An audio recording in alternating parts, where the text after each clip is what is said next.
Room number 1 बोलिए हमें।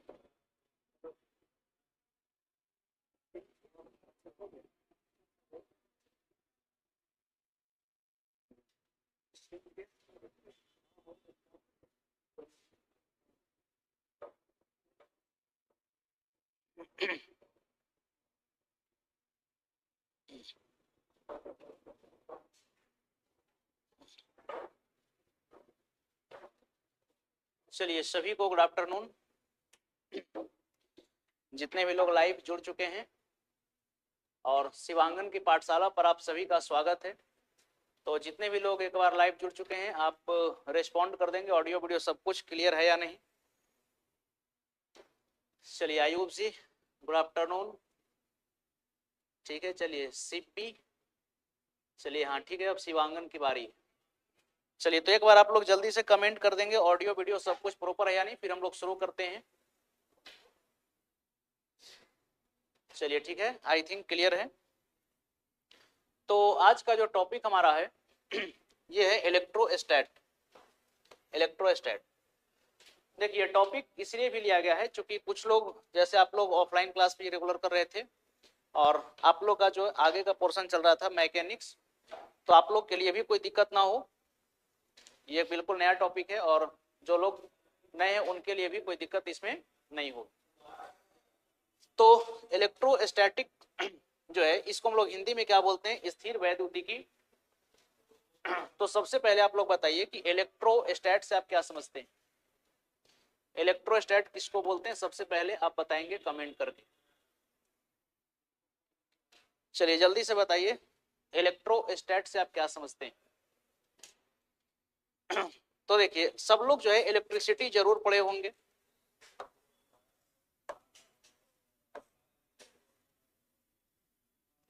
देखिए अगर हम इलेक्ट्रिसिटी की बात करें, इलेक्ट्रिसिटी की बात करें तो इसको हम लोग बेसिकली बांटते हैं दो कैटेगरी में। एक आपका हो गया करंट इलेक्ट्रिसिटी, एक हो गया आपका करंट इलेक्ट्रिसिटी, और दूसरा आपका हो गया static electricity. Static electricity Hindi में आप इसको बोलते हैं विद्युत धारा। हिंदी में इसको क्या बोलते हैं, विद्युत धारा। और स्टैटिक इलेक्ट्रिसिटी को हम लोग क्या बोलते हैं, देखिए स्टैटिक इलेक्ट्रिसिटी का ही जो है इसी का एक और नाम है इलेक्ट्रोस्टैटिक। इलेक्ट्रोस्टैटिक तो इसको आप हिंदी में बोलते हैं स्थिर वैद्युतिकी। स्थिर वैद्युतिकी। अब देखिए सबसे पहला सवाल है कि इलेक्ट्रिसिटी जो होता है इसमें हम लोग क्या पढ़ते हैं। चलिए बहुत बहुत धन्यवाद आकिब जी। तो सबसे पहला प्रश्न है कि इलेक्ट्रिसिटी में हम लोग क्या पढ़ते हैं बताइए। तो इलेक्ट्रिसिटी में हम लोग पढ़ते हैं चार्ज के बारे में। किसके बारे में, चार्ज के बारे में हम लोग पढ़ते हैं। तो बेसिकली ये जो इलेक्ट्रिसिटी का दो ब्रांच है इसमें हम लोग चार्ज के अलग अलग नेचर का स्टडी करते हैं। चार्ज आपका रेस्ट में भी हो सकता है और चार्ज आपका मोशन में भी हो सकता है। तो अगर हम करंट इलेक्ट्रिसिटी की बात करें तो इसमें आप क्या लिख सकते हैं,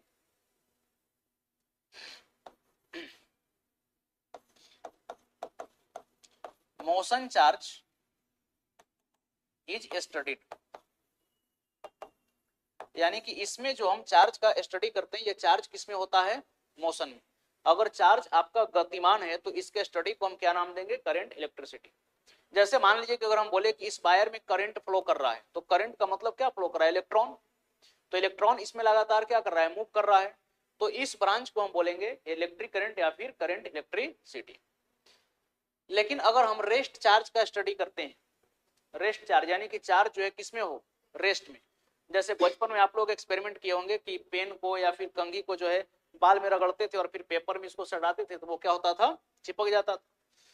तो वहां पर चिपकने का कारण क्या होता था कि चार्ज एक्यूमुलेट हो जाता था, जिसके कारण अट्रैक्शन आपको देखने को मिलती थी। तो स्टैटिक इलेक्ट्रिसिटी की बात करें तो इसमें आप लिख सकते हैं रेस्ट चार्ज इज स्टडीड, यानी कि इस ब्रांच में जो हम लोग पढ़ते हैं तो ऐसे चार्ज के बारे में पढ़ते हैं जो चार्ज किसमें होता है, रेस्ट में। तो ध्यान रखिएगा, अगर चार्ज हमारा मोशन में है तो इसको हम क्या बोलेंगे, करंट इलेक्ट्रिसिटी, और अगर चार्ज आपका रेस्ट में है तब इसको हम क्या बोलेंगे, स्टैटिक इलेक्ट्रिसिटी। अब यहां से दो चीज और समझिए, दो चीज आप और समझेंगे, नोट में कुछ बात लिख लीजिएगा। जैसे अगर रेस्ट चार्ज की अगर हम बात करें, रेस्ट चार्ज का मतलब हुआ स्थिर आवेश, यानी कि अगर कोई आवेश रुकी हुई हो तब ये क्या बनाएगा, अगर चार्ज हमारा रेस्ट में है तब ये क्या बनाएगा बताइए, तो रेस्ट चार्ज आपका बनाता है इलेक्ट्रिक फील्ड। रेस्ट चार्ज क्या बनाएगा, इलेक्ट्रिक फील्ड, जिसको हम लोग हिंदी में क्या नाम देते हैं, विद्युत क्षेत्र। रेस्ट चार्ज क्या बनाता है, इलेक्ट्रिक फील्ड। लेकिन अगर चार्ज मोशन में आ गया तब ये क्या बनाएगा, चलिए रामलखन जी स्वागत है आपका शिवांगन की पाठशाला में, राकेश कुमार दास गुड आफ्टरनून, आपका भी स्वागत है शिवांगन की पाठशाला में, ठीक है। तो चलिए अब अगर आपसे कोई पूछे कि चार्ज मोशन में है तब ये क्या बनाएगा, तो यहां पर अब आपका दो कंडीशन बनता है। अगर चार्ज यूनिफॉर्म मोशन में है, देखिए पहला कंडीशन क्या बन गया, चार्ज इन यूनिफॉर्म मोशन, एक तो आपको ये बताए, दूसरा condition charge in uniform motion. Uniform motion का मतलब क्या हुआ, एक समान गति, मतलब कि अगर कोई आवेश एक समान गति से चल रही हो तब ये बनाएगा इलेक्ट्रिक फील्ड और मैग्नेटिक फील्ड। याद रखिएगा, जब भी कोई चार्ज, देखिए जब भी कोई चार्ज मान करके चलिए कि यूनिफॉर्म वेलोसिटी से चल रहा हो तब ये क्या बनाएगा, तब ये बनाएगा इलेक्ट्रिक फील्ड और मैग्नेटिक फील्ड, ये दोनों बनाएगा, इलेक्ट्रिक फील्ड और क्या बनाएगा, मैग्नेटिक फील्ड। क्लियर है। लेकिन दूसरा कंडीशन ये बनता है कि चार्ज जो है किसमें है, एक्सेलरेटेड मोशन में। चार्ज किसमें है, एक्सेलरेटेड मोशन में। चलिए excellent coaching hub Vinod Sen ji, चलिए आई थिंक विनोद जी आप जामताड़ा से हैं, एम आई राइट। चलिए गुड आफ्टरनून।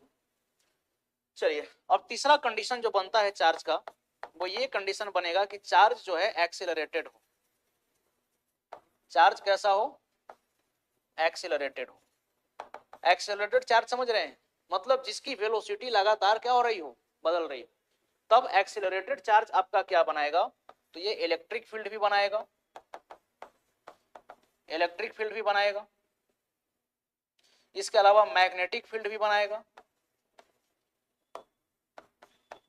मैग्नेटिक फील्ड को भी बनाएगा, और साथ में क्या बनाएगा, इलेक्ट्रोमैग्नेटिक वेव्स भी ये बनाता है, इलेक्ट्रोमैग्नेटिक वेव्स को भी ये बनाता है। बोले यहां तक कहानी समझ में आया। हम लोग क्या सीखे, तो हम लोग पहले सीखे कि इलेक्ट्रिसिटी के दो ब्रांचेस हैं। इलेक्ट्रिसिटी के कितने ब्रांच हैं, दो ब्रांच। एक आपका हो गया करंट इलेक्ट्रिसिटी और दूसरा क्या हो गया, स्टैटिक इलेक्ट्रिसिटी। तो सवाल है कि करंट इलेक्ट्रिसिटी किसको बोलेंगे, तो अगर चार्ज आपका मोशन में है, सबसे पहले तो ये समझिए कि इलेक्ट्रिसिटी में हम लोग क्या पढ़ते हैं, तो इलेक्ट्रिसिटी में स्टडी किया जाता है चार्ज के बारे में। पूरा का पूरा इलेक्ट्रिसिटी जो है किस पर आधारित है, चार्ज पर। अगर ये चार्ज मोशन में है तो इसको हम क्या बोलेंगे, करंट इलेक्ट्रिसिटी, और अगर ये चार्ज रेस्ट में है तब इसको क्या बोलेंगे, स्टैटिक इलेक्ट्रिसिटी या फिर इलेक्ट्रोस्टैटिक। अब देखिए रेस्ट चार्ज क्या बनाएगा, रुकी हुई आवेश क्या बनाती है, विद्युत क्षेत्र को बनाती है। अगर चार्ज एक समान गति में है तब ये क्या बनाएगा, विद्युत क्षेत्र को भी बनाएगा और चुंबकीय क्षेत्र को भी बनाएगा, इलेक्ट्रिक फील्ड और मैग्नेटिक फील्ड। ये दोनों को बनाएंगे। नेक्स्ट है कि अगर आपका एक्सेलरेटेड चार्ज है, मतलब चार्ज जो है इसकी वेलोसिटी लगातार बदल रही है, या फिर बढ़ रही है या फिर घट रही है, तो ये आपका विद्युत क्षेत्र तो बनाएगा ही, चुंबकीय क्षेत्र भी बनाएगा, और साथ ही साथ ये विद्युत चुंबकीय तरंग को भी बनाता है। क्लियर है यहाँ तक? तो ओवरऑल इलेक्ट्रिसिटी की बात करें, चाहे हमारा करंट इलेक्ट्रिसिटी हो या फिर स्टैटिक इलेक्ट्रिसिटी हो, हम लोगों को क्या पढ़ना है, क्या पढ़ना है बताइए? चार्ज के बारे में पढ़ना है। क्या पढ़ना है? तो यहाँ इस चैप्टर में हम लोग स्टडी करने वाले हैं किसके बारे में? चार्ज के बारे में। हमारा टॉपिक क्या है? हमारा टॉपिक है स्टैटिक इलेक्ट्रिसिटी या फिर इलेक्ट्रोस्टैट। तो इसमें हम लोग कैसे चार्ज का स्टडी करने वाले हैं? तो इसमें हम लोग रेस्ट चार्ज का स्टडी करने वाले हैं। चलिए, Ayub ji good afternoon, Ritesh Kumar good afternoon, Tapas Majhi good afternoon, Aqib जी बोल रहे हैं आज बहुत दिनों के बाद ऐसा लग रहा है कि फिजिक्स फिर से सही जगह में सीखने और पढ़ने का मौका मिल रहा है। बिल्कुल आकिब जी, बिल्कुल, जब भी आपको फिजिक्स में कोई परेशानी हो आप सीधा संपर्क कर सकते हैं हमसे, ठीक है? बाकी आपको एड्रेस मालूम है, और आज से जो हमारी क्लासेस होगी ये शिवांगन की पाठशाला पर ही होगी। चलिए, तो ओवरऑल हम लोग सीखे कि इस चैप्टर में हम लोगों को क्या पढ़ना है, चार्ज के बारे में पढ़ना है। तो टॉपिक है हमारा इलेक्ट्रोस्टैटिक, और ये बिल्कुल हम लोग बेसिक से क्लास को शुरू कर रहे हैं, और ये आज हमारा है पहला क्लास, क्लास नंबर 1। चलिए, तो आगे हम लोग बढ़ते हैं, और यहां पर सबसे पहले हम लोग बात करेंगे इलेक्ट्रिक चार्ज और इलेक्ट्रिक फील्ड के बारे में। इलेक्ट्रिक चार्ज और इलेक्ट्रिक फील्ड के बारे में तो आइए सबसे पहले हम लोग समझते हैं इलेक्ट्रिक चार्ज। हिंदी में इसको क्या बोलेंगे? हिंदी में इसको बोलेंगे विद्युत आवेश। अब एक चीज समझिए कि ये इलेक्ट्रिक चार्ज का जो जन्म हुआ ये कैसे हुआ? इलेक्ट्रिक चार्ज यानी कि विद्युत आवेश की जन्म कैसे हुई? तो सबसे पहले अगर प्राचीन समय की अगर हम बात करें तो न्यूटन साहब का आपने यूनिवर्सल लॉ पढ़ा होगा ग्रेविटेशन से रिगार्डिंग। तो न्यूटन साहब अपने यूनिवर्सल लॉ ऑफ ग्रेविटेशन में क्या बताते हैं हम लोगों को? तो न्यूटन साहब बताए कि इस ब्रह्मांड में जितने भी ऑब्जेक्ट हैं, सारे ऑब्जेक्ट एक दूसरे को क्या कर रहे हैं, एक फोर्स से अट्रैक्ट कर रहे हैं, और ये फोर्स उनके मतलब कि मास के प्रोडक्ट के डायरेक्टली प्रोपोर्शनल होता है, और दोनों मासेस के बीच के डिस्टेंस के स्क्वायर के इनवर्सली प्रोपोर्शनल होता है। आपने स्टेटमेंट हिंदी में भी पढ़ा होगा कि किसी भी दो वस्तु के बीच लगने वाली बल दोनों वस्तुओं के द्रव्यमान के गुणनफल के समानुपाती तथा उनके मध्य के दूरी के वर्ग के व्युत्क्रमानुपाती होती है। तो यहां पर बताइए Newton universal law of gravitation में सिर्फ और सिर्फ किसकी बात करी गई? अट्रैक्शन की बात करी गई। लेकिन बाद में यह चीज देखा गया कि भाई कोई भी अगर ऑब्जेक्ट है, चार्ज कहां होगा? चार्ज कहां होगा ये बताइए। चलिए बिल्कुल ठीक है, चार्ज के बारे में पढ़ते हैं। Poonam Mahato good afternoon, science academy good afternoon, Ritesh ji हाँ बिल्कुल, पतंजलि सिविल एकेडमी में अब हमारी क्लासेस नहीं चलेगी, और आप जो है मेरी क्लासेस शिवांगन की पाठशाला में चलेगी। तो अगर आप हमसे पढ़ना चाहते हैं तो आप शिवांगन की पाठशाला एप्लीकेशन को डाउनलोड कर लेंगे। बाकी इसमें कैसे आपको क्लासेस करना है ये मैं आपको बताऊंगा, आप हमसे सीधे तौर पर कांटेक्ट कर सकते हैं। हाँ बिल्कुल आकिब जी, जेटेट भी शुरू हो रही है। हाँ चलिए, सुषमा कुमारी गुड आफ्टरनून। चलिए, तो यहां पर बाद में देखा गया, अच्छा सबसे पहले कि चार्ज कहां होगा? तो किसी भी वस्तु पर, और न्यूटन साहब तो बताए कि कोई भी दो वस्तु में हमेशा क्या होती है? आकर्षण होती है कि नहीं? लेकिन बाद में आ गया प्रतिकर्षण जैसा कहानी, यानी कि रिपल्सन। बाद में बाई एक्सपेरिमेंट देखा गया कि भाई कोई भी दो ऑब्जेक्ट के बीच में होता है रिपल्सन। तब यहां से वैज्ञानिकों ने प्रयास किया, और यहां से किसकी खोज हुई? इलेक्ट्रिक चार्ज की खोज हुई। तो this is the story of discovery of charge. अब आइए इलेक्ट्रिक चार्ज किसको बोलेंगे? तो देखिए, electric charge is the intrinsic property of a body due to which two bodies strongly attract or repel each other। देखिए, विद्युत आवेश जो होता है ये किसी भी वस्तु का क्या है? आंतरिक गुण है, इंटरनल प्रॉपर्टी है, जिसके कारण कोई भी दो पिंड एक दूसरे को दृढ़ता से, कैसे? दृढ़ता से या तो आकर्षित करेंगे या फिर प्रतिकर्षित करेंगे। तो ये चार्ज किसकी प्रॉपर्टी है? किसी भी बॉडी की कैसी प्रॉपर्टी है? Internal property. यहां तक बात है समझ में? जिसके कारण कोई भी दो बॉडी आपस में एक दूसरे को अट्रैक्ट कर सकते हैं या फिर क्या कर सकते हैं? रिपेल कर सकते हैं। बोलिए, चार्ज का डिफिनेशन समझ में आया? कोई कंफ्यूजन? अब जब हम लोग चार्ज के डिफिनेशन को समझ गए, ठीक है, अच्छा हाँ, एक चीज और सवाल है कि इसका पीडीएफ कहाँ मिलेगा। तो ध्यान रखिएगा, क्लासेस आपके बिल्कुल बाइलिंगुअल हैं, हिंदी इंग्लिश दोनों, आप जिस भी लैंग्वेज में कंफर्टेबल हैं आप सीखिए। बात रह गई पीडीएफ की, तो खैर आप लोगों को तो पीडीएफ का कोई दिक्कत है ही नहीं, ठीक है। अब जो हमारा ग्रुप है आपको ग्रुप में शेयर कर देंगे। साथ ही साथ अगर आपको पीडीएफ चाहिए तो आप हमारे नंबर पर संपर्क कर सकते हैं, ठीक है। नंबर ये है 8789362477। इस नंबर पर आप संपर्क कर लेंगे और आप अगर इनरोल्ड होते हैं कोर्स में तो फिर आपको व्हाट्सएप ग्रुप के माध्यम से जो ये पीडीएफ अवेलेबल करा दिया जाता है। तो आइए अब हम लोग बढ़ते हैं चार्ज के प्रॉपर्टीज के बारे में। तो आगे क्या लिखा हुआ है, बेसिक प्रॉपर्टी ऑफ चार्ज। अब जब हम लोग चार्ज के बारे में पढ़ रहे हैं तो चार्ज की कुछ बेसिक प्रॉपर्टी होगी कि नहीं, कुछ मूलभूत गुण होगी कि नहीं, बताइए। तो सबसे पहले देखिए चार्ज को हम लोग रिप्रेजेंट कैसे करते हैं। तो चार्ज को हम लोग स्मॉल क्यू या फिर कैपिटल क्यू से रिप्रेजेंट करते हैं, लेकिन जनरली जो चार्ज को रिप्रेजेंट करने का तरीका होता है ये होता है हमारा कैपिटल क्यू। तो चार्ज को कैसे हम लोग प्रदर्शित करेंगे, कैसे निरूपित करेंगे, तो कैपिटल क्यू के द्वारा। अब आ जाइए, चार्ज का एसआई मात्रक क्या होगा, कूलम। चार्ज का एसआई मात्रक कूलम। चार्ज की सीजीएस मात्रक क्या होगी, स्टेट कूलम। सीजीएस मात्रक पूछा जाए तो स्टेट कूलम। इसको शॉर्ट में आप ईएसयू भी बोलते हैं, जिसका मतलब होता है इलेक्ट्रोस्टैटिक यूनिट। आ जाइए, चलिए अब देखिए एक रिलेशन भी याद रखिएगा। अगर आपसे कोई पूछे कि एक कूलम्ब में कितना इलेक्ट्रोस्टैटिक यूनिट होता है तो 3 × 10⁹ ESU आपको याद रखना है, ये रिलेशन, ठीक। नेक्स्ट, चार्ज की अगर डायमेंशन की बात करें तो इसका डायमेंशनल फॉर्मूला होता है 80। कैसे, तो देखिए बेसिकली आप पढ़े होंगे कि चार्ज जो होता है यानी कि आवेश जो होता है ये क्या होता है, करंट इनटू टाइम। यानी कि आवेश बराबर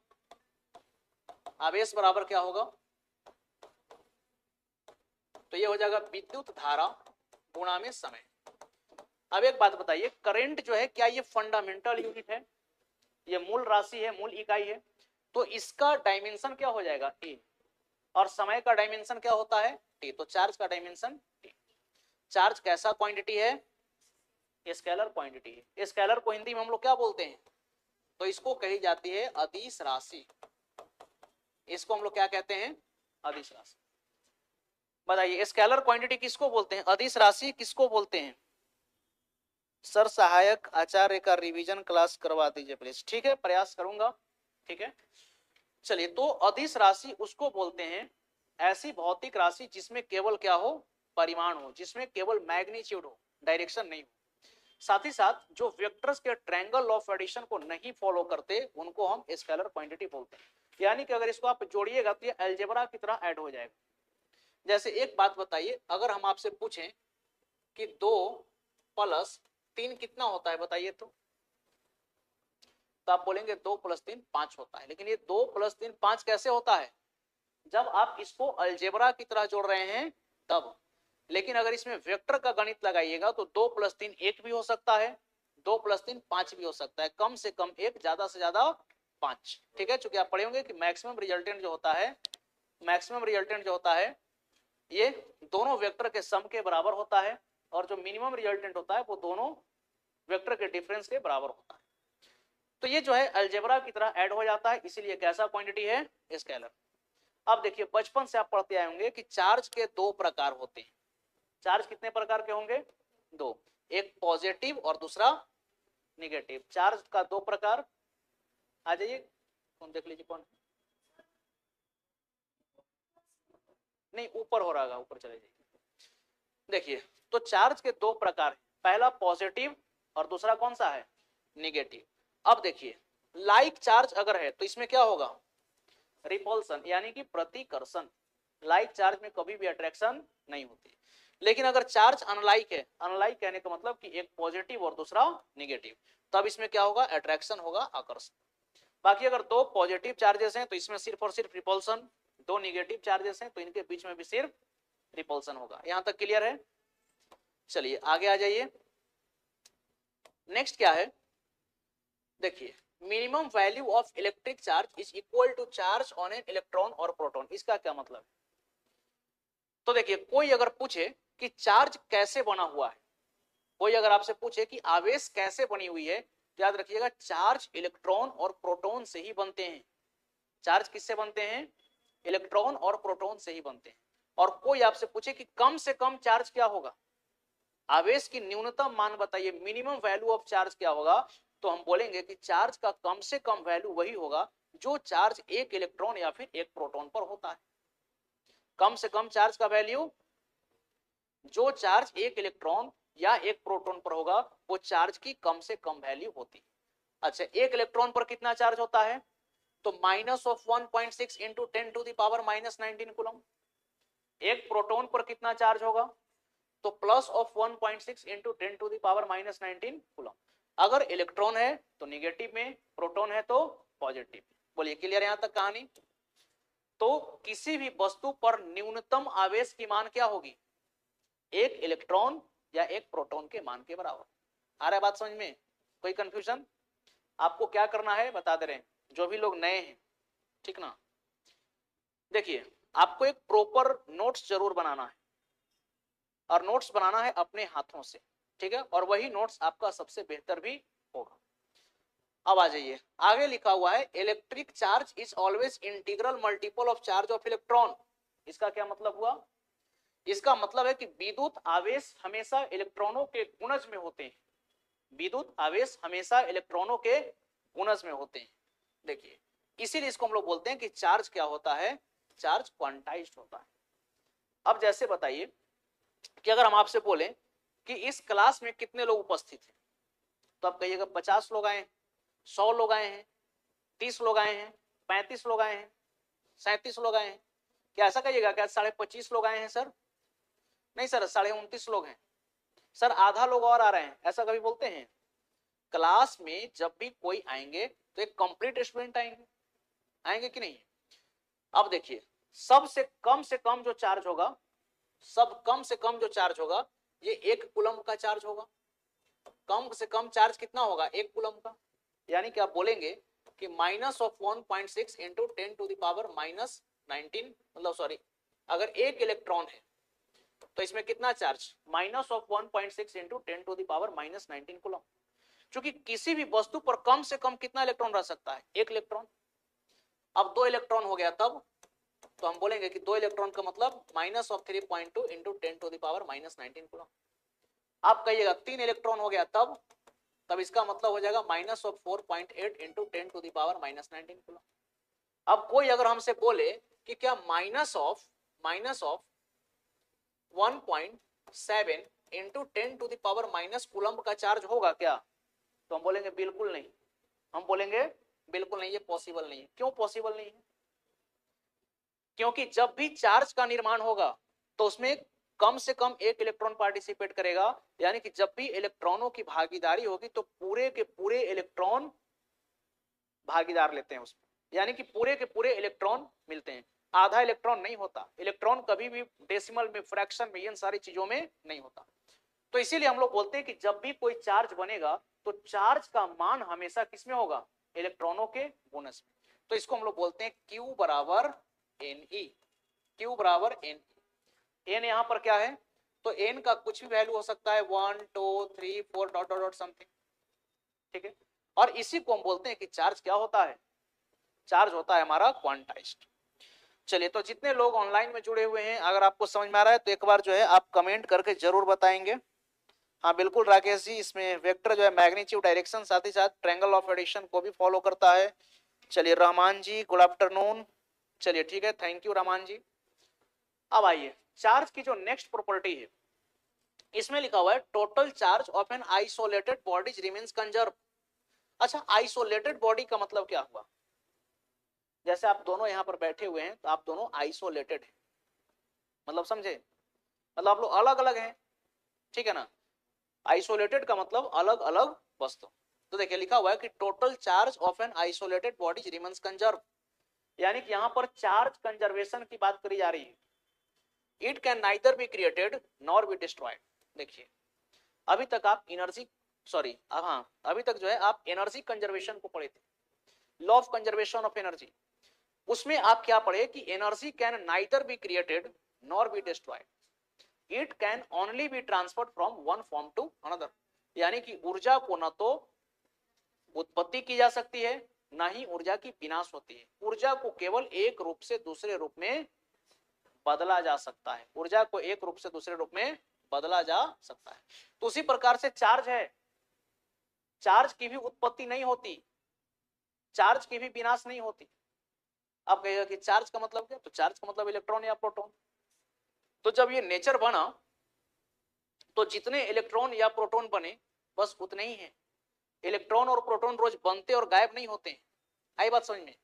हाँ, ये बात अलग हो सकता है कि इलेक्ट्रॉन एक वस्तु से दूसरे वस्तु में चला जाए, दूसरे से तीसरे में चला जाए, इलेक्ट्रॉन का ट्रांसफर हो सकता है, इलेक्ट्रॉन और प्रोटॉन ये क्रिएट और डिस्ट्रॉय नहीं होते। क्लियर है?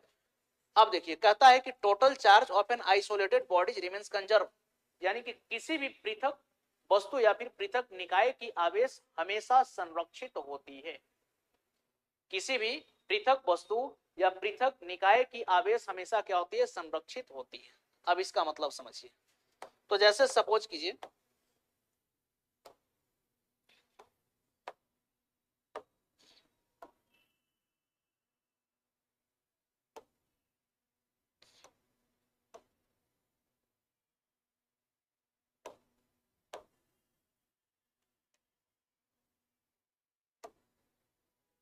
चलिए मान लेते हैं कि हमारे पास एक ये ऑब्जेक्ट है, चलिए हमारे पास ये दो मेटल स्फीयर हैं, ये दोनों क्या हैं, ये दोनों है मेटल स्फीयर,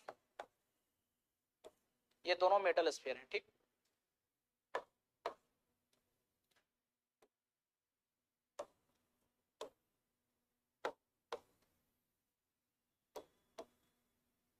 चलिए दोनों मान लीजिए कि हमारे पास मेटल स्फीयर।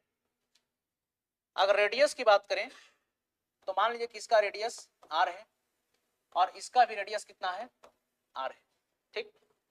अब इस पर जो चार्ज है, इस पर मान लीजिए कि चार्ज है q, इस पर चार्ज कितना है q, कितना है तो प्लस q, और इस पर चार्ज क्या है तो 0। मतलब कि दो मेटालिक स्फीयर है। चलिए आकिब जी क्या लिख रहे हैं, चलिए ठीक है, बहुत बहुत धन्यवाद आकिब जी। चलिए ठीक है आयुब जी, ठीक है, चलिए थैंक यू। तो देखिए यहाँ पर एक चार्ज है, सॉरी ये दो मेटालिक स्फीयर को हम लिए हैं जिसका रेडियस दोनों का r है, एक पर चार्ज क्या है प्लस q और दूसरे पर चार्ज क्या है 0।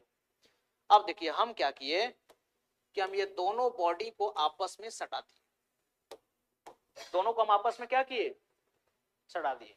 तो जब सटाए तो चार्ज का ट्रांसफर होगा कि नहीं।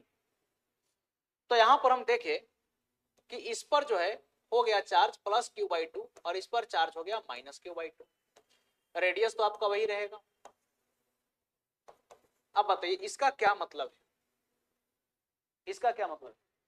तो देखिए यहां पर जो आपका प्लस q चार्ज था, देखिए रियल में क्या हुआ है कि ये पॉजिटिव और ये न्यूट्रल है, तो ये हो गया है माइनस, माइनस हुआ है, मतलब यहां से इलेक्ट्रॉन का ट्रांसफर हुआ है। रियल में क्या हुआ है, यहां से इलेक्ट्रॉन या फिर प्रोटॉन का क्या हुआ है, ट्रांसफर हुआ है, ठीक है। और ये इलेक्ट्रॉन ये गेन किया है, तो इलेक्ट्रॉन को गेन किया है, इसीलिए इसके ऊपर क्या गया, नेगेटिव। यहां पर देखिए प्लस और माइनस का मतलब क्या है, प्लस और माइनस का मतलब क्या है, मतलब कौन इलेक्ट्रॉन को दिया और कौन इलेक्ट्रॉन को लिया। इसका मतलब ये नहीं कि 0 हो जाएगा जोड़ने पर, ऐसा नहीं। देखिए यहां पर चार्ज आधा आधा, पहले पूरा था तो अब दोनों पर चार्ज आधा आधा हो गया, लेकिन इसके चार्ज को आप माइनस में बोल रहे हैं, इसका मतलब है कि ये जो है इलेक्ट्रॉन को क्या किया है, गेन किया है, और इसका चार्ज रह गया प्लस, यानी कि इलेक्ट्रॉन को क्या किया है, इलेक्ट्रॉन को डोनेट किया है। जो डोनेट करता है उसके ऊपर कैसा चार्ज आता है, पॉजिटिव चार्ज आती है। चलिए तो उम्मीद करते हैं कि पॉइंट नंबर जो है आपका 9 भी क्लियर हो गया होगा। अब आइए नेक्स्ट पॉइंट है, charge is independent of reference frame, that is value of charge remains constant either it is in rest और इन मोशन। देखिए इसमें कहा गया है कि संदर्भ बिंदु के सापेक्ष पर जो है आवेश की मान निर्भर नहीं करती। अगर मान लीजिए कि कोई वस्तु अगर रेस्ट में है, उस पर जितना चार्ज है, अगर वही वस्तु मोशन में भी आ जाएगी तो उस पर भी वही चार्ज रहेगा। मतलब कि चार्ज को फ्रेम ऑफ रेफरेंस, चाहे इनर्शियल फ्रेम की आप बात करें या नॉन इनर्शियल फ्रेम की बात करें, इससे जो है चार्ज को कोई फर्क पड़ने वाला नहीं। तो हम लोग दो बात सीखे। हम लोग क्या क्या सीखे? तो हम लोग सबसे पहले सीखे कि चार्ज होता क्या है, फिर हम लोग चार्ज के प्रॉपर्टीज के बारे में सीखे। यहां तक क्लियर है? अब आगे आइए, बचपन से आप लोग पढ़ते आए होंगे कंडक्टर और इंसुलेटर के बारे में। कंडक्टर को हिंदी में क्या कहा जाता है? कंडक्टर को हम लोग क्या कहते हैं? चालक। अब बताइए चालक से आप क्या समझते हैं? व्हाट डज चालक मीन? कंडक्टर किसको कहते हैं बोलिए? जो बस में टिकट काटता हो। तब तो बस में टिकट काटने वाले को क्या कहते हैं? वो भी कंडक्टर ही होता है। चलिए, होता तो भी कंडक्टर है। देखिए, कंडक्टर का काम है कंडक्ट करना, एक स्थान से दूसरे स्थान ले जाना। तो बस का कंडक्टर भी तो आपसे वही करता है। अलग बात है कि आपसे बदले में कुछ पैसा लेता है, लेकिन एक स्थान से दूसरे स्थान तक ले जाने का ही तो वो काम कर रहा है। तो यहाँ पर भी कंडक्टर का मतलब वही समझेंगे, ये भी एक स्थान से दूसरे स्थान तक ले जाने का ही काम करेगा। लेकिन किसको? इलेक्ट्रॉन्स को। किसको ले जाएगा? इलेक्ट्रॉन्स को। जनरली जब भी मूवमेंट की बात करते हैं तो देखिए, कोई भी जो परमाणु होता है उसके नाभिक में प्रोटॉन फिक्स रहता है, लेकिन मूव करने के लिए फ्री कौन होता है? That is electron. तो मूवमेंट किसकी होगी? इलेक्ट्रॉन की। अब जैसे हम बोलते हैं कि देखिए वायर है, तार है, और इस तार में क्या फ्लो कर रहा है? करंट। क्या फ्लो कर रहा है? तो करंट का मतलब क्या? चार्ज फ्लो कर रहा है। चार्ज का मतलब क्या फ्लो कर रहा है? इलेक्ट्रॉन फ्लो कर रहा है। आई बात समझ में? तो कंडक्टर किसको बोलेंगे? तो ऐसा पदार्थ जिससे इलेक्ट्रॉन आसानी से प्रवाह हो सके। देखिए, the substance through which electric charge, electric charge का मतलब यहाँ क्या समझेंगे? तो यहाँ पर इलेक्ट्रॉन से इसका संबंध है। The substance through which electric charge can flow easily are called conductor. यानी कि कोई भी ऐसा वस्तु, कोई भी ऐसी पदार्थ जिससे सरलता से, आसानी से इलेक्ट्रॉन प्रवाहित कर सकती है, इसको हम लोग क्या बोलेंगे? चालक। Next, they contains a large number of free electrons. कोई भी चालक होगा, इसमें भारी संख्या में मुक्त इलेक्ट्रॉन होती है, which make them a good conductor of electricity. यही कारण है कि इलेक्ट्रिसिटी का सबसे अच्छा कंडक्टर होता है। जितना ज्यादा फ्री इलेक्ट्रॉन उतना ही अच्छा इलेक्ट्रिसिटी का कंडक्टर। सबसे अच्छा कंडक्टर किसको माना गया है? चांदी को माना गया, सिल्वर को। दूसरे नंबर पर कॉपर, और कंडक्टिविटी के हिसाब से तीसरे नंबर पर कौन है? एल्यूमिनियम। क्लियर है यहाँ तक कहानी? हाँ बिल्कुल, इलेक्ट्रॉन इजीली ट्रेवल कर सके। राकेश जी, मोहम्मद, मुमताज जी, जिसमें चार्ज का मोशन हो। चलिए मुमताज जी, आप आज ऑनलाइन जुड़े हुए हैं। हाँ बिल्कुल, इलेक्ट्रॉन को। अब देखिए आगे की बात करें तो मेटल्स, जितना भी धातु है, ये सब इलेक्ट्रिसिटी का गुड कंडक्टर होगा कि नहीं? तो देखिए, metals, humans, animals bodies, graphite. Graphite क्या है? Allotropes of carbon. इसमें कार्बन का एक परमाणु 3 परमाणु से जुड़े रहते हैं। एसिड्स यानी कि अम्ल, एल्कली, एल्कली किसको बोलते हैं? क्षार, भस्म, एल्कली को क्षार बोलते हैं। और वाटर सॉल्युबल बेसेस जो होते हैं, यानी कि ऐसा भस्म जो जल में घुलनशील हो, इसी को क्या बोलते हैं? एल्कली। तो जैसे आपका जो है धातु हो गया, humans, animals bodies, graphite, acid, alkali, ये सब क्या है? कंडक्टर है। अब आ गया, ये क्या लिखता है? When some charge is transferred to a conductor, it readily gets distributed over the entire surface of the conductor. मतलब कि अगर आप किसी कंडक्टर पर चार्ज दे रहे हैं, किसी कंडक्टर पर आप क्या कर रहे हैं? चार्ज दे रहे हैं, तो वो चार्ज उस पूरे कंडक्टर पर क्या होगा? बिखर जाएगा। किसी कंडक्टर पर आप चार्ज दे रहे हैं तो वो चार्ज पूरे कंडक्टर पर क्या होगा? बिखर जाएगा। मतलब ऐसा नहीं है, जैसे देखिए हमारे पास एक ग्लास है, मान लीजिए कि अगर ये कोई कंडक्टर है, अगर इसको हम दे दिए चार्ज, तो ऐसा नहीं कि चार्ज यहीं पर जमा हुआ रहेगा। अगर ये मेटालिक सरफेस है तो चार्ज पूरे सरफेस पर क्या होगा? फैल जाएगा। क्लियर है? चलिए आगे आइए। Conductors have electric charge as electrons. कोई भी कंडक्टर होता है तो इसमें विद्युत आवेश के रूप में इसमें क्या होंगे? इलेक्ट्रॉन होंगे। Are able to move freely inside the material. और किसी भी पदार्थ के अंदर सरलता से प्रवाहित कौन हो सकता है? तो इलेक्ट्रॉन हो सकता है। ये बात आई समझ में? अब आइए नेक्स्ट। जो बात यहाँ पर इंग्लिश में सीखे वही बात यहाँ पर क्या लिखा हुआ है? हिंदी में लिखा हुआ। तो आप जिस भी लैंग्वेज में कंफर्टेबल हो, हिंदी या इंग्लिश, आप अपने हिसाब से जो है इसका नोट्स बना सकते हैं। बाइलिंगुअल है आपका ये क्लास। हाँ बिल्कुल, एटम के आउटर ऑर्बिट में इलेक्ट्रॉन होता है, इसीलिए इलेक्ट्रॉन ही मूव करेगा। बिल्कुल बिल्कुल सही राकेश जी बता रहे हैं।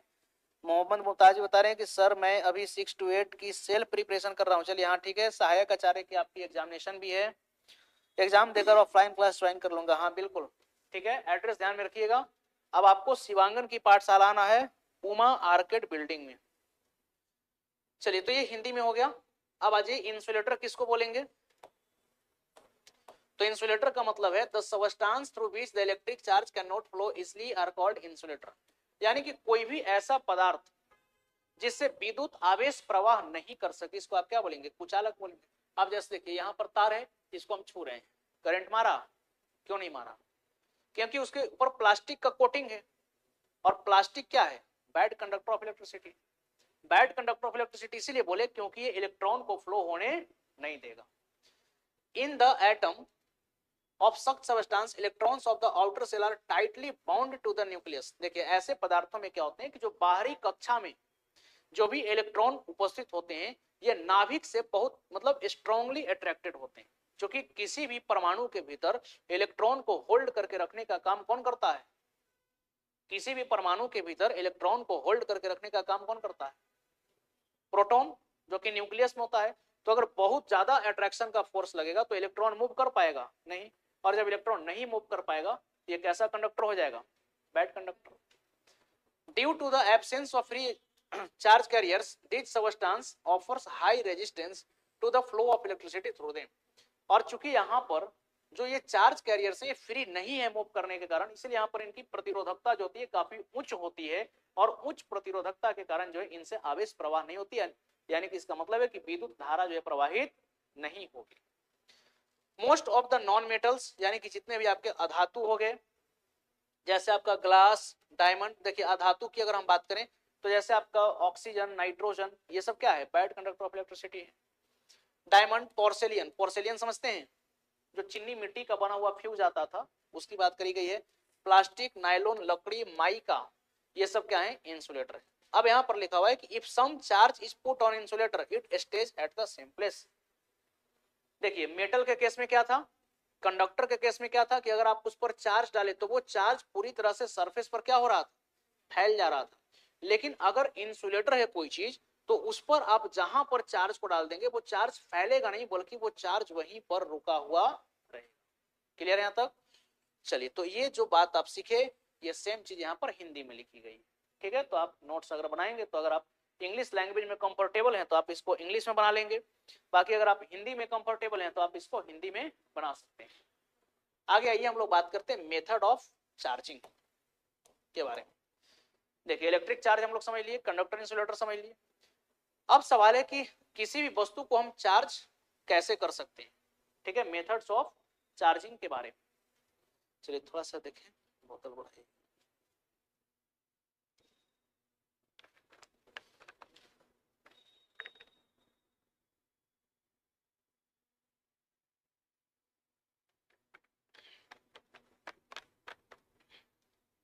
Thank you. चलिए, मेथड ऑफ चार्जिंग यानी कि आवेशित करने के तरीके। तो किसी भी वस्तु को आप चार्ज कैसे करेंगे? तो देखिए, यहां पर लिखा हुआ है कि the process of supplying the electric charge का मतलब क्या? इलेक्ट्रॉन। देखिए, जब भी ट्रांसफर की बात करेंगे, इलेक्ट्रॉन के ट्रांसफर की बात करेंगे, क्योंकि प्रोटॉन ट्रांसफर नहीं होता है जनरली, क्योंकि वो न्यूक्लियस के अंदर क्या है? रहता है। बाकी ऑर्बिट में फ्री कौन रहता है? इलेक्ट्रॉन। तो मूव कौन कर सकता है? इलेक्ट्रॉन। तो देखिए, the process of supplying the electric charge to an object और losing the electric charge from an object is called charging. Charging किसको बोलेंगे? तो किसी भी वस्तु को इलेक्ट्रॉन दे दीजिए या किसी भी वस्तु से इलेक्ट्रॉन को खींच लीजिए, इसी को हम बोलेंगे चार्जिंग। अब इसका मतलब क्या हुआ? तो जैसे किसी भी वस्तु को हम इलेक्ट्रॉन दिए, तो बताइए वो पॉजिटिवली चार्ज होगा कि निगेटिवली चार्ज? नेगेटिवली चार्ज होगा। और किसी वस्तु से इलेक्ट्रॉन को आप खींच लीजिए, तब वो कैसा चार्ज होगा? Positively charge. क्लियर है? An uncharged object can be charged in different ways. आगे कहा गया है कि अगर कोई भी अनावेशित वस्तु है, कोई भी कैसी वस्तु है? अनावेशित वस्तु है, तो इसको आवेशित करने के कुछ प्रमुख विधियां यहां पर दी गई है। जैसे पहला तरीका है चार्जिंग बाय कंडक्शन, यानी कि संवहन के द्वारा आवेशन, इसको हिंदी में हम लोग बोलते हैं। दूसरा आपका है चार्जिंग बाय इंडक्शन, इसको हम लोग क्या बोलेंगे हिंदी में? तो इसको हम लोग बोलेंगे प्रेरण के द्वारा प्रेरण के द्वारा आवेशन। ठीक। और तीसरा कौन सा है, चार्जिंग बाय फ्रिक्शन, यानी कि घर्षण के द्वारा, घर्षण के द्वारा, घर्षण के द्वारा आवेशन। अब देखिए तीनों के बारे में थोड़ा सा आपको बेसिक बता देते हैं, यानी कि इन शॉर्ट। जैसे चार्जिंग बाय कंडक्शन का मतलब क्या हुआ कि कोई भी अगर दो पार्टिकल्स, दो ऑब्जेक्ट जिनकी चार्ज की लेवल अलग अलग है, यानी कि अगर उन पर अलग अलग स्तर के आवेश हैं, तो उन दोनों को आप क्या कीजिए, संपर्क में सिर्फ रख दीजिए, कुछ नहीं करना है, सिर्फ कांटेक्ट में रख दीजिए, चार्ज का ट्रांसफर हो जाएगा। That method is called charging by conduction. आया बात समझ में? किसी भी दो वस्तु को सिर्फ आप क्या कीजिए, संपर्क में रख दीजिए, चार्ज का ट्रांसफर हो जाएगा, इसको हम क्या बोलेंगे, charging by conduction. Charging by induction क्या है, इसमें विदाउट कॉन्टेक्ट, बिना दो वस्तु को संपर्क में लाए अगर हम चार्ज का ट्रांसफर करवा पा रहे हैं तो इसको हम बोलेंगे चार्जिंग बाय इंडक्शन, यानी कि प्रेरण के द्वारा आवेशन। और चार्जिंग बाय फ्रिक्शन क्या है, तो इसमें आपको रगड़ना होगा, किसी भी दो वस्तु को आपस में रगड़ दीजिए।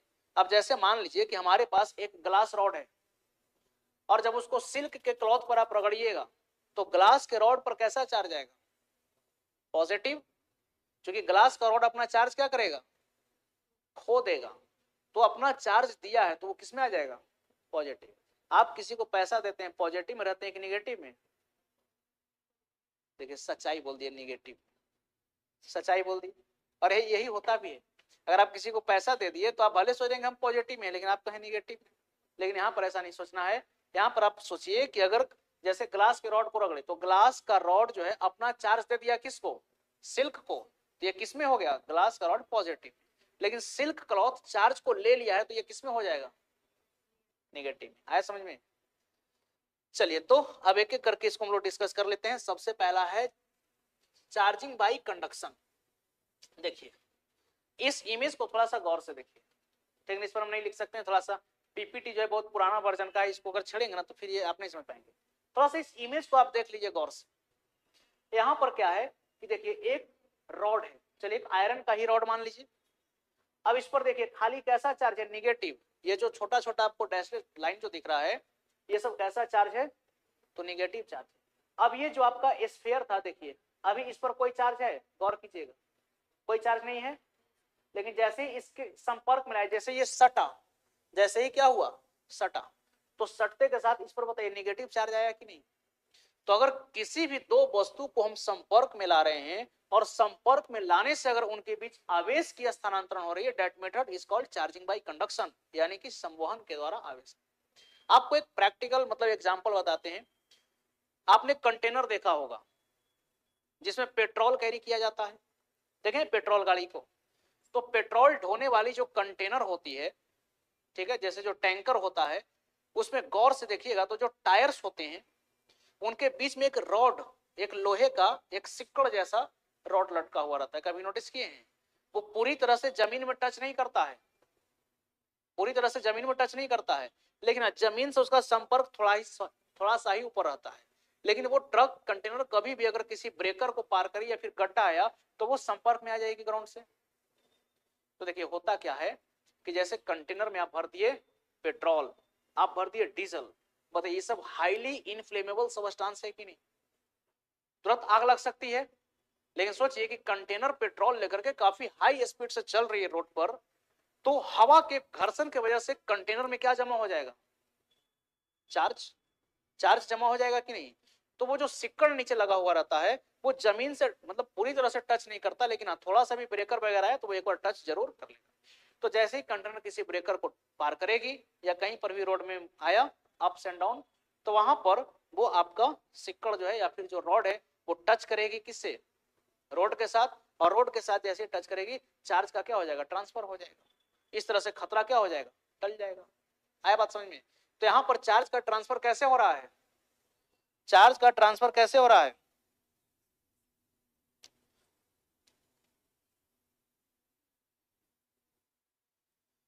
देखिए चार्ज का ट्रांसफर कैसे हुआ, कंडक्शन के द्वारा हुआ।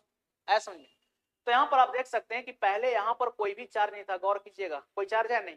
जैसे ये सटेगा इस पर कौन सा चार्ज आ जाएगा, निगेटिव। तो देखिए वही बात यहाँ पर लिखा हुआ है, the process of charging the uncharged object, यानी कि किसी अनावेशित वस्तु को आवेशित करने का तरीका, लेकिन कैसे, तो by bringing in contact with another charged object, यानी कि किसी अनावेशित वस्तु को किसी आवेशित वस्तु के संपर्क में लाइए तो यहाँ पर क्या होगा, चार्ज का ट्रांसफर होगा। इस मेथड को हम लोग बोलेंगे चार्जिंग बाय कंडक्शन। क्लियर है कहानी? आगे आइए, a charged object has unequal number of negative यानी कि electron and positive charges proton.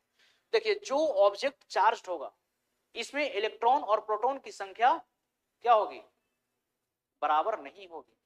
जैसे देखिए कोई भी अगर आपका एटम न्यूट्रल है, जैसे हम बोल दिए सोडियम 11, तो अगर हम बोले सोडियम 11 तो सोडियम में बताइए कितने इलेक्ट्रॉन्स हैं, 11 इलेक्ट्रॉन्स हैं। प्रोटॉन्स भी कितने हैं, 11 प्रोटॉन। लेकिन अगर यही सोडियम प्लस की अगर हम बात करें तो यहाँ पर इलेक्ट्रॉन 10 हो गया ना, प्रोटॉन क्या हो गया 11, तो इस पर चार्ज आ गया। तो याद रखिएगा कोई भी अगर ऑब्जेक्ट चार्ज्ड है, यानी कि अगर किसी भी आवेशित वस्तु की हम बात करते हैं तो उसमें इलेक्ट्रॉन्स और प्रोटॉन की संख्या क्या होगी, अलग अलग होगी। Clear? Hence, when a charged object is brought in contact with the uncharged conductor, the electrons get transferred from the charged object to the conductor. और यही कारण है कि जब किसी आवेशित वस्तु को अनावेशित वस्तु के संपर्क में लाते हैं तो आवेश की क्या होती है, स्थानांतरण होती है। और इस मेथड को हम लोग बोलते हैं चार्जिंग बाय कंडक्शन। बोलिए आवेशन संवहन के द्वारा आवेशन, समझ में आया? Charging by conduction. अब ये बात हिंदी में लिखी गई, ठीक, दोनों लैंग्वेज में पीडीएफ है, आप जिस लैंग्वेज में कंफर्टेबल होंगे अपना नोट्स बना सकते हैं। नेक्स्ट आइए, चार्जिंग बाय इंडक्शन। अब देखिए चार्जिंग बाय इंडक्शन का क्या मतलब है, तो आप थोड़ा सा गौर से देखिएगा। अभी यहां पर थोड़ा सा आपको दिखाते हैं। देखिए जब ये रॉड पीछे होगा, जब ये रॉड किधर होगा, पीछे, तो ये पॉजिटिव और नेगेटिव चार्ज यूनिफॉर्मली डिस्ट्रीब्यूटेड है। देखिए एनिमेशन के थोड़ी इसको समझिए, जब ये रॉड किधर है, पीछे, तब इसमें ये पॉजिटिव और नेगेटिव चार्ज क्या है, यूनिफॉर्मली डिस्ट्रीब्यूटेड है, यानी कि समान रूप से वितरित है। लेकिन हुआ क्या, ये जो रॉड है बताइए तो इस पर कैसा चार्ज है, नेगेटिव चार्ज है। अब जैसे ही इसको हम संपर्क में लाए, मतलब संपर्क नहीं कराए, संपर्क नहीं कराए, देखिए कांटेक्ट नहीं हो रहा है, यहाँ पर थोड़ा सा गैपिंग है, लेकिन हुआ क्या कि इस पर था नेगेटिव चार्ज, इस रॉड पर कैसा चार्ज है, नेगेटिव चार्ज, और इसमें जो नेगेटिव चार्ज है ये नेगेटिव चार्ज को क्या कर दिया, रिपेल कर दिया। नेगेटिव चार्ज को क्या कर दिया, रिपेल कर दिया। यहां तक कहानी आया समझ में? इस पर नेगेटिव चार्ज था, जैसे इसको हम इसके संपर्क में लाने का प्रयास किए, ये नेगेटिव चार्ज को किधर धकेल दिया, नीचे, मतलब क्या किया, रिपेल कर दिया। ठीक है, अब आ जाइए आगे का कहानी समझते हैं। अब जैसे ही ये रिपेल किया है, अब आइए इस डायग्राम के माध्यम से हम लोग समझने का इसको प्रयास करते हैं। देखिए यहाँ पर पॉजिटिव चार्ज और ये नेगेटिव चार्ज क्या है, यूनिफॉर्मली डिस्ट्रीब्यूटेड। यहाँ पर बताइए, अगर यहाँ पर देखिएगा तो इस फिगर में आप क्या बोलेंगे कि यहाँ पर जो है यूनिफॉर्म डिस्ट्रीब्यूशन ऑफ चार्ज, यानी कि आवेश जो है ये एक समान रूप से क्या है, वितरित। लेकिन अब जो है इस पर देखिए, इस पर कैसा चार्ज है, नेगेटिव, तो ये था हमारा नेगेटिव चार्ज। अब इसको जैसे ही हम संपर्क में लाए, मतलब संपर्क में लाए, थोड़ा सा मतलब पास में लाए, तो ये नेगेटिव चार्ज को क्या कर दिया, रिपेल कर दिया। अब जैसे ही रिपेल किया तो इधर का जो सेक्शन है इसको हम बोलते हैं अर्थिंग, इसको हम क्या कर दिए, इसको हम क्या कर दिए, अर्थिंग। ये जो किया हुआ है इसको हम लोग बोलते हैं अर्थिंग, यानी कि वायर्स के थ्रू इसको जोड़ करके हम क्या कर दिए, अर्थिंग कर दिए। तो देखिए इसमें पहले आप ऐसे समझिए कि नहीं, कितना चार्ज है, 1 2 3 4 5, अब इसमें कितना है, 2। तो सबसे पहले इस नेगेटिव चार्ज वाले रॉड को हम इसके निकट लाए, ये रिपेल किया, और जैसे ही रिपेल किया तो हम इसको क्या कर दिए, अर्थिंग। तो अर्थिंग कर दिए तो बाकी के नेगेटिव चार्ज कहाँ चले गए, ग्राउंड के अंदर।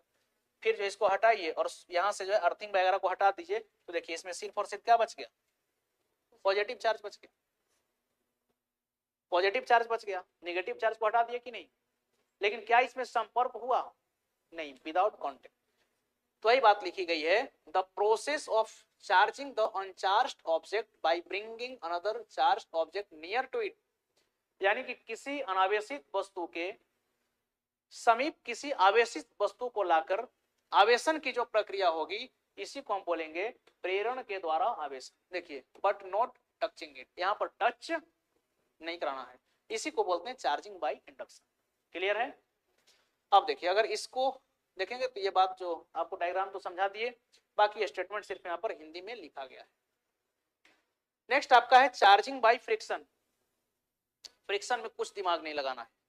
फ्रिक्शन में आपको क्या समझना है, चलिए राकेश जी क्या बता रहे हैं, without charge particle neutral but charge particle में इलेक्ट्रॉन प्रोटॉन की डिफरेंट होती है। हाँ बिल्कुल सही। देखिए अब आ जाइए चार्जिंग बाय फ्रिक्शन, यानी कि घर्षण के द्वारा आवेशन। किसके द्वारा आवेशन? घर्षण के द्वारा। तो इसमें आपको क्या करना है, रगड़ना है, यानी कि दो ऑब्जेक्ट को पकड़िए और आपस में इसको रगड़ दीजिए, रब कर दीजिए, और तब जो चार्जिंग की प्रोसेस होगी इसको हम क्या बोलेंगे, चार्जिंग बाय फ्रिक्शन, यानी कि घर्षण के द्वारा आवेशन। आप यहां से गौर से देखिएगा कि यहाँ पर देखिए रबिंग ही हो रहा है। देखिए यहाँ पर क्या किए, जैसे एक यहाँ पर निगेटिव पीवीसी पाइप लिया गया है। पीवीसी पाइप समझते हैं ना, जैसे घर में जो नल टंकी वाला जो पाइप होता है तो वो आपका पीवीसी पाइप।